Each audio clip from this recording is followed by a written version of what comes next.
কৃষ্ণ কল্যাণীর বিরুদ্ধে নির্বাচনী বিধিভঙ্গের অভিযোগে সরব হল বিজেপি। রায়গঞ্জে তৃণমূল প্রার্থী কৃষ্ণ কল্যাণী বাবার স্মৃতিতে স্থানীয়দের রুটি সবজি খাওয়ানোর অভিযোগ এবং নির্বাচনের বিধিভঙ্গের অভিযোগ জানানো হবে কমিশনে। আপনাদের জানিয়ে রাখবো, রায়গঞ্জে তৃণমূল প্রার্থী কৃষ্ণ কল্যাণী তার বিরুদ্ধে বিধিভঙ্গের অভিযোগ তুলছে বিজেপি এবং ইতিমধ্যে কমিশনে নালিশ জানানো হবে বলে জানানো হয়েছে। রায়গঞ্জের তৃণমূল প্রার্থী কৃষ্ণ কল্যাণীর বিরুদ্ধে নির্বাচনী বিধিভঙ্গের অভিযোগ তুলছে বিজেপি। বাবা স্মৃতিতে স্থানীয়দের খাওয়ানোর অভিযোগ এবং যা নিয়ে কিন্তু কমিশনে যেতে চলেছে বিজেপি, এমনটাই জানা যাচ্ছে। কৃষ্ণ কল্যাণীর বিরুদ্ধে নির্বাচনী বিধিভঙ্গের অভিযোগে সরব হয়েছে বিজেপি।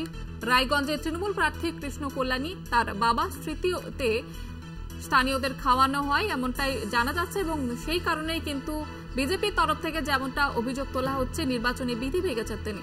বিষয়ে আরো বিস্তারিত জানবো, প্রতিনিধি ভাস্কর রায় রয়েছে আমাদের সঙ্গে টেলিফোন লাইনে। ভাস্কর, ঠিক কি অভিযোগ উঠছে? দেখো, আজকে কৃষ্ণ কল্যাণী